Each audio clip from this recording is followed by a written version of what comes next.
Assalamualaikum warahmatullahi wabarakatuh. Alhamdulillahirobbilalamin. Teman-teman, kita ketemu lagi di channel saya Febianti Puspitasari. Ya, semoga kita semua tetap dalam keadaan fit, keadaan sehat ya. Di tengah second wave pandemi COVID-19 yang masih terus berlangsung ya di Indonesia. Semoga kita tetap bisa mematuhi protokol kesehatan ya, dan kita semuanya mendapatkan perlindungan dari Allah ya dari segala macam penyakit dan mara bahaya. Amin ya robbal alamin. Baik, kali ini saya ingin memberikan sebuah video ya, sebuah sajian video yang mungkin beberapa saat yang lalu saya banyak mengupload tentang kajian karena memang secara virtual itu gencar banget dilakukan. Ya, untuk kali ini saya akan masak ya, membuat risol mayo. Nah, seperti apa videonya? Tonton terus ya, jangan di skip videonya.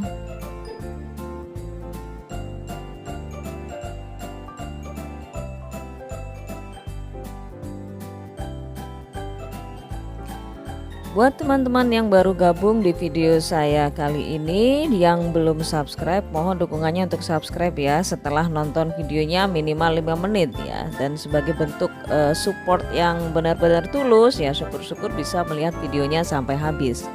Karena banyak juga dari teman-teman yang sudah like, udah komen dan juga udah subscribe, tapi subscribe-nya itu tidak bertahan lama ya. Kenapa? Karena durasi tonton yang sangat-sangat minim ya. Sebagai informasi bahwa YouTube ini berbeda dengan sosial media yang lainnya yang nggak butuh durasi tonton ya. Jadi langsung komen, langsung memberikan komentar itu nggak ada masalah.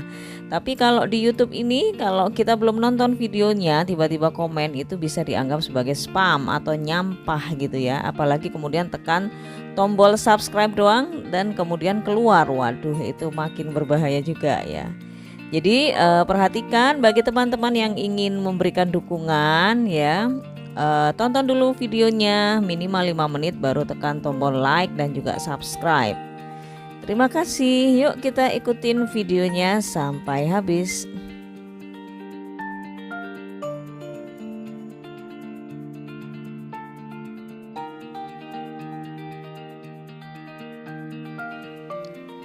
Ya, kita udah sampai di proses pemotongan keju ya untuk bahan isiannya. Kalau tadi di depan teman-teman udah ngeliat gimana caranya bikin kulit ya, dan itu memang butuh latihan ya untuk bisa menghasilkan kulit yang bagus dan tidak mudah robek.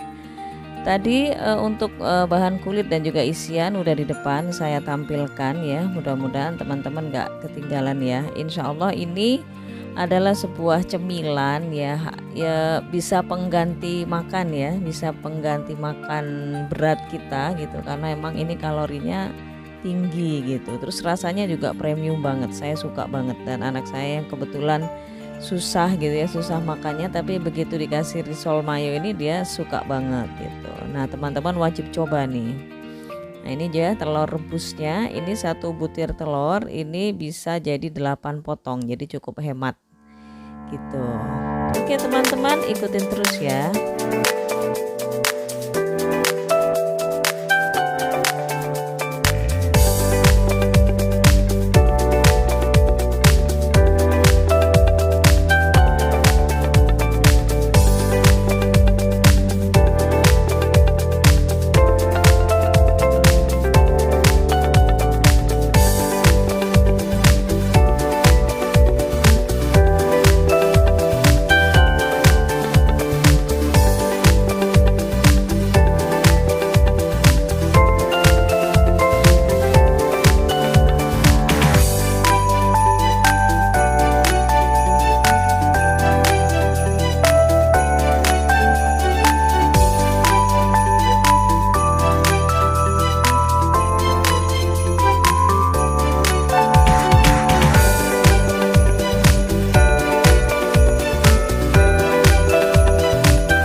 Nah, sekarang kita udah masuk di bagian pengisian nih ya. Kulit yang tadi udah kita buat itu cukup banyak ya hasilnya. Terus kita beri sedikit mayones ya. Kalau saya sekitar setengah sendok makan ya, tergantung besar kecilnya diameter kulit ya. Ini saya sekitar setengah sendok makan. Kemudian dikasih keju yang tadi udah dipotong-potong dan potongan telur. Setelah itu dilipat seperti ini ya, seperti biasa, seperti kita membuat dadar gulung ya atau lumpia.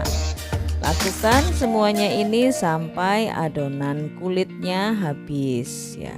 Kebetulan ini kenapa tumpukannya banyak, karena saya membuatnya itu 2 resep ya. Jadi kalau 300 gram itu ya sekitar dapatnya itu mungkin 15 ya, 15 lembar kulit atau bisa jadi lebih ya, tergantung encer atau tidaknya dari adonan kulit yang kita buat gitu.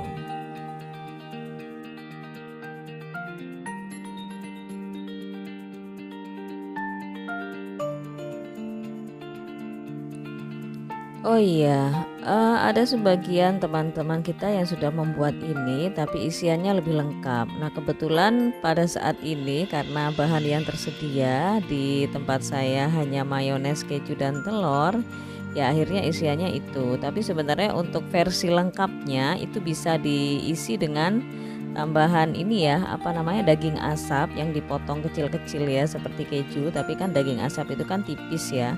Atau bisa juga diganti dengan sosis ya, dengan model potongan seperti keju itu. Ada juga yang dilengkapi dengan irisan bawang bombay. Jadi rasanya lebih mantep lagi gitu ya, lebih bervariasi gitu. Kalau digigit itu creamy banget gitu. Tapi walaupun 3 bahan seperti ini, mayones, keju dan telur, itu tidak mengurangi rasanya, tetap enak banget ini memang ya, karena isiannya itu emang nggak biasa gitu ya. Jadi buat teman-teman yang memang pengen lebih ini, lebih lengkap lagi isiannya, bisa ditambahkan dengan potongan daging asap dan juga bawang bombay gitu. Dan tentunya karena isiannya bertambah, jadi kalau bisa teflonnya itu diameternya juga yang lebih lebar, jadi nanti nggak bikin kulitnya itu pecah, karena kalau terlalu banyak isian juga nanti kulitnya itu bisa pecah ya atau robek, dan mayonesnya itu bisa keluar gitu akhirnya, terutama dalam proses penggorengan gitu ya. Nah, itu buat catatan ya.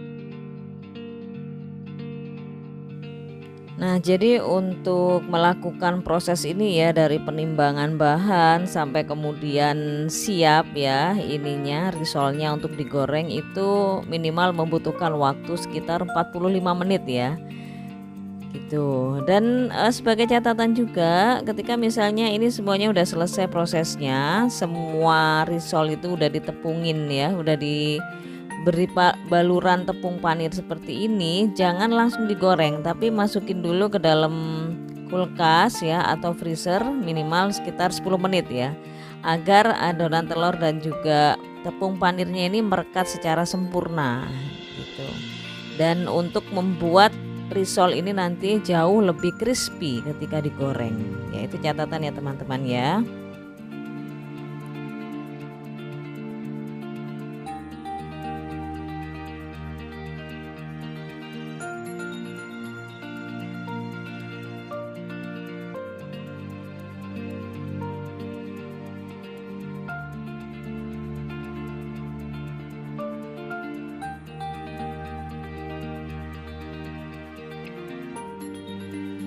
Setelah 10 menit kita keluarin dari freezer dan kita siapkan minyak sampai panas, dan kemudian proses yang terakhir ini adalah goreng ya, digoreng.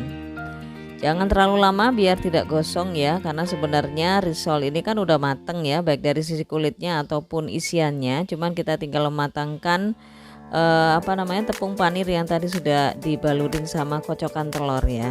Jadi sebentar aja, kemudian dibalik dan diangkat, jangan sampai berwarna coklat tua, tapi cukup coklat muda aja atau kuning keemasan.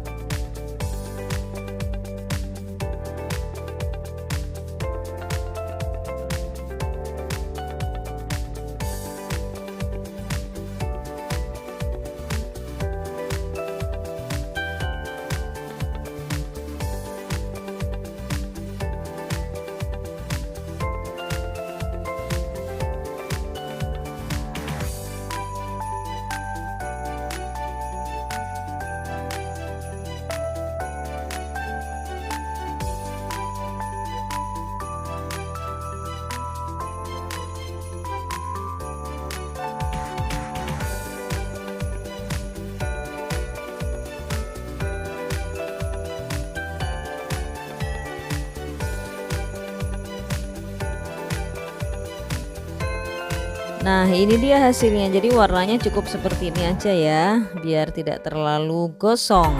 Setelah itu kita goreng lagi, tergantung dari kebutuhan ya. Ini frozen food, jadi kapan aja bisa kita goreng gitu ya. Kita simpen dulu di freezer, bisa bertahan 1 minggu lebih.